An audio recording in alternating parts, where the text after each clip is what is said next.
محمد وعلى آله وصحبه أجمعين وعلى من تبعهم بإحسان ودعا بدعوته إلى يوم الدين أما بعد.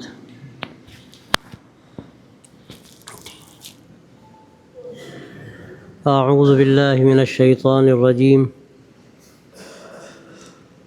ولكم في رسول الله أسوة حسنة لمن كان يرجو الله واليوم الآخر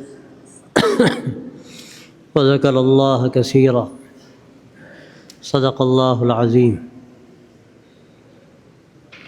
میرے محترم دینی اور ایمانی بھائیوں،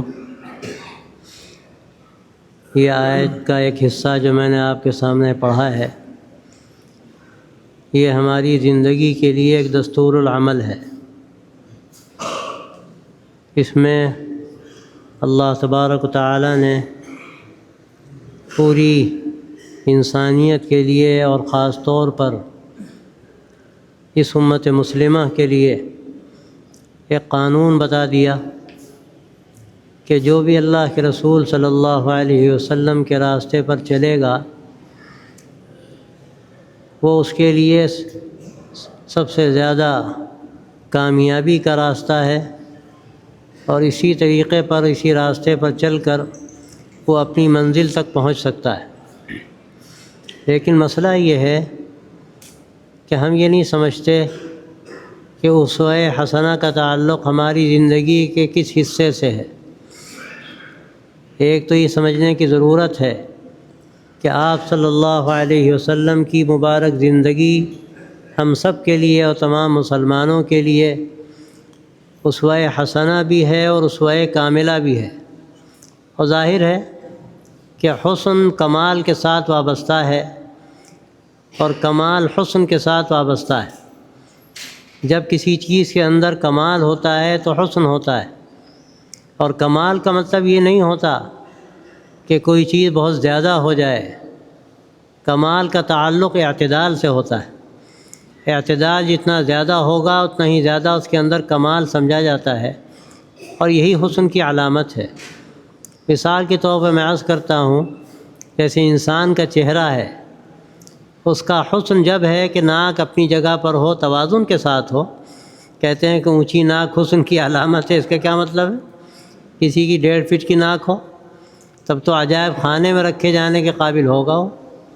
تو یہ علامت حسن نہیں ہے. حسن جب ہے کہ جب اعتدال ہو، کمال اعتدال میں ہوتا ہے. تو اسی طرح اللہ تبارک و تعالیٰ نے جو آپ صلی اللہ علیہ وسلم کے نمونے اسوہ زندگی کو نمونہ بنایا ہے، اور اس کو اسوہ حسنہ بھی فرمایا ہے، اور یہی اسوہ کاملہ ہے، اور یہی معتدل زندگی کا راستہ ہے کہ اگر آدمی اس پر عمل کرے تو یہ نجات کا ضامن ہے. اب دوسری بات جو میں عرض کرنا چاہتا ہوں وہ یہ ہے کہ ہمیں بہت سے بھائی یہ سمجھتے ہیں کہ سنتوں کا تعلق زندگی کے بعض حصوں سے ہے. ہم نماز پڑھتے ہیں، ہم روزہ رکھتے ہیں، ہم وضو کرتے ہیں، ہم غسل کرتے ہیں، یہ سنتیں ہیں. ان کی عبادات کی سنتیں ہیں، نماز کی سنتیں ہیں، روزے کی سنتیں ہیں، طہارت کی، وضو کی سنتیں ہیں، غسل کی سنتیں ہیں. لیکن یہ ایک ہماری غلط فہمی ہے. سنتوں کا تعلق صرف عبادت سے، عبادات ظاہریہ سے نہیں ہے. عبادات ظاہریہ تو اسی طریقے پر انجام دی جائیں گی جس طرح اللہ کے نبی صلی اللہ علیہ وسلم نے وہ عبادات انجام دی. آپ نے فرمایا صلو کما رأیتمونی اصلی، ویسے ہی نماز پڑھو جیسے مجھے نماز پڑھتے ہوئے دیکھتے ہو. فرمایا خذوا عنی مناسککم، حج کے مناسک مجھ سے لے لو، سیکھ لو. تو آپ صلی اللہ علیہ وسلم نے عبادات کے بارے میں بھی یہ بات فرمائی کہ میں جس طرح عبادات کو انجام دیتا ہوں اسی طرح تم بھی ان عبادتوں کو انجام دو. لیکن اسی کے ساتھ ساتھ سمجھنا اس بات کو ہے کہ عبادات کے علاوہ جو ہماری زندگی کے تقاضے ہیں، ہماری زندگی کی ضروریات ہیں، ہماری معاشرتی زندگی ہے، سماجی زندگی ہے، عائلی زندگی ہے، انفرادی زندگی ہے، اجتماعی زندگی ہے، معاملات کی زندگی ہے، اپنی پوری زندگی میں جب تک ہم اللہ کے رسول صلی اللہ علیہ وسلم کے مبارک طریقے کو اختیار نہ کر لیں، ہم اس وقت تک مکمل مسلمان نہیں ہو سکتے. اسوہ حسنہ کو اختیار کرنا، اسوہ رسول صلی اللہ علیہ وسلم کو اختیار کرنا، یہ کب مکمل ہوگا؟ جب اپنی پوری زندگی میں ہم اللہ کے نبی صلی اللہ علیہ وسلم کے طریقے کو اختیار کریں گے۔ آپ کی اخلاقی زندگی کیا تھی، ہمیں اس کو بھی دیکھنے کی ضرورت ہے۔ ہم عبادات کی سنتیں اختیار کریں، نمازوں کا اہتمام کرتے ہیں اور سنتوں کے مطابق کرتے ہیں، یاد رکھیے بڑی فضیلت کی چیز ہے، معمولی چیز نہیں ہے یہ۔ لیکن اگر اس کے بعد خدا نخواستہ جو ہماری معاملات کی زندگی ہے وہ بالکل سنتوں سے ہٹی ہوئی ہے، آپ صلی اللہ علیہ وسلم نے ہمیں جس امانت داری کی تلقین فرمائی، جس سچائی کی تلقین فرمائی اور جس صفائی کی تلقین فرمائی، اگر خدا نخواستہ وہ چیزیں نہیں ہمارے اندر، تو یاد رکھیے کہ ایک بہت بڑا نقص ہے، بہت بڑا خلا ہے جو ہماری زندگی کے اندر پایا جاتا ہے۔ آج افسوس کی بات یہ ہے کہ ہم مسلمانوں کی جو زندگی ہے اس زندگی میں کوئی وہ جو حضرت صلی اللہ علیہ وسلم کی زندگی کا نمونہ ہے وہ نمونہ پوری طرح سے نظر نہیں آتا۔ ہمارے یہاں جو ہمواریاں ہیں ہماری زندگی کی، وہ ہمارے لیے سب سے زیادہ مسئلہ پیدا کرنے والی۔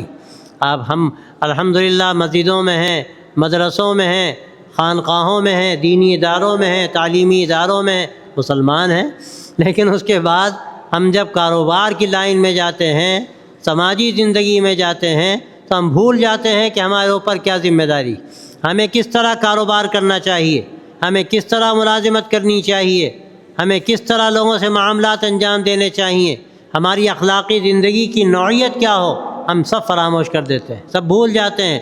اس کا نتیجہ کیا ہے؟ لوگ ہمیں کہاں دیکھتے ہیں؟ مسجدوں میں آ کر نہیں دیکھتے، مدرسوں میں نہیں دیکھتے، وہ ہمیں بازاروں میں دیکھتے ہیں، وہ ہمیں کاروبار میں دیکھتے ہیں، وہ ہمیں سفروں میں دیکھتے ہیں، جہاں ہمیں سابقہ پڑتا ہے ان سے، وہ ہمیں وہاں ہمیں کیا دیکھتے ہیں؟ ہمارا دین دیکھتے ہیں، اسلام کو دیکھتے ہیں، اللہ کے رسول صلی اللہ علیہ وسلم کے گویا کے نمائندے کو دیکھتے ہیں۔ اب وہاں ہماری کیا زندگی ہے؟ ہم کیا بھول جاتے ہیں کہ ہم نے نماز پڑھ لی، ہم نے روزہ رکھ لیا، وہاں سنتوں کا اہتمام بھی کسی نہ کسی درجے میں کر لیا، لیکن اب ہم نے سمجھا کہ اب ہم زندگی گزار رہے ہیں، زندگی ہماری ہے اور اس زندگی میں ہم آزاد ہیں۔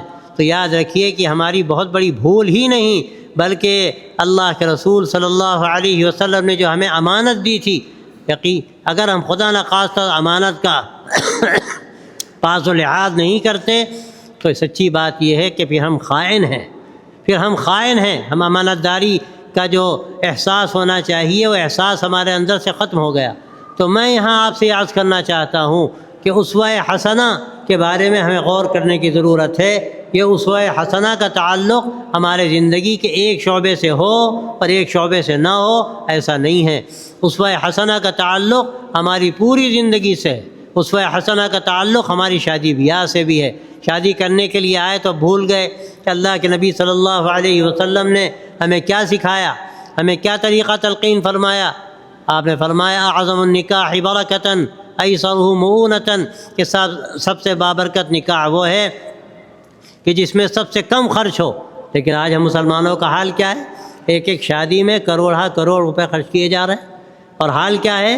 ہمارے پڑوس میں بیوہ ہے، ہمارے پڑوس میں یتیم بچے ہیں، یتیم بچیاں ہیں، جن کی تعلیم کا انتظام نہیں، جن کی شادی کا انتظام نہیں، جن کے کھانے کا انتظام نہیں، لیکن ہمیں احساس نہیں ہے کہ ہم 2 لاکھ 4 لاکھ 10 لاکھ وہاں نہیں دے سکتے اور کروڑ روپے اپنی شادیوں میں خرچ کرتے ہیں۔ میرے بھائیوں، یہ ہمارے لیے ایک لمحہ فکریہ ہے، یہ ہمارے لیے بڑے سوچنے کی بات ہے۔ اگر خدا نخواستہ ہم نے اپنی زندگی کے بارے میں نہ سوچا اور جو ہماری روش ہے ہم اس پر چلتے رہے، کل اللہ کی ہماری پکڑ ہوگی۔ کل اللہ کے ہم سے پوچھا جائے گا کہ تمہارے پڑوس میں کوئی بھوکا تھا اور تم داد عیش دے رہے تھے، تم نمائش کر رہے تھے اپنی شادیوں میں، تمہیں اس کا احساس نہیں تھا کہ کوئی تمہارے پڑوس میں بیٹھا ہے، 3 4 بچیاں، ان کی شادیوں کا انتظام نہیں ہوتا اور تم لاکھوں لاکھ اور کروڑ روپے اپنی شادیوں میں خرچ کر رہے ہو، کہاں سے برکت پیدا ہوگی؟ آپ نے جب یہ فرما دیا کہ سب سے برکت والی شادی وہ ہے جس میں سب سے کم خرچ ہو، اس کے بعد ہم اگر برکت کہیں اور تلاش کریں گے تو اس کا کیا نتیجہ نکلے گا سوائے رسوائی۔ اسی طرح آپ دیکھ لیجئے وراثت کی تقسیم کا مسئلہ ہے، اللہ کے نبی صلی اللہ علیہ وسلم نے ساری وضاحت فرما دی، بلکہ قرآن مجید کے اندر میں کہتا ہوں ایک جگہ پر ایسی وضاحت کے ساتھ جس طرح وراثت کے احکام ہمارے سامنے شاید نماز روزے کے بھی نہ ہوں، لیکن اس کے باوجود ہمارا حال کیا ہے؟ ہمیں بالکل پرواہ نہیں ہوتی وراثت کی تقسیم میں کہ کس کا کیا حق ہے، ہمیں کس طرح اس کو ادا کرنا ہے۔ بہن کا کیا حق ہے، اگر خدا نخواستہ بہن کا حق ادا نہیں کرتے ہم حرام کھاتے ہیں۔ ہم نے بہن کا حق جو اللہ دے چکا، قرآن مجید میں اس کا اعلان فرما چکا، اب خدا نخواستہ ہم وہ حق نہیں دیتے تو حرام کھاتے ہیں۔ اور حدیث میں آتا ہے کہ حرام مال کا ایک لقمہ اگر کوئی حلق کے نیچے لے جاتا ہے تو لقمہ لقمہ تر نہیں ہے، وہ آگ کا انگارہ ہے۔ ہمیں سوچنا چاہیے کہ کیا ہم شریعت کے مطابق اپنی وراثت کو تقسیم کرتے ہیں۔ آج جھگڑے لڑائیاں جو مسلمانوں میں آپ کو نظر آتی ہیں، مقدمے بازیاں، اس کا بڑا سبب یہ ہے کہ ہم وراثت کو شریعت کے مطابق تقسیم نہیں کرتے۔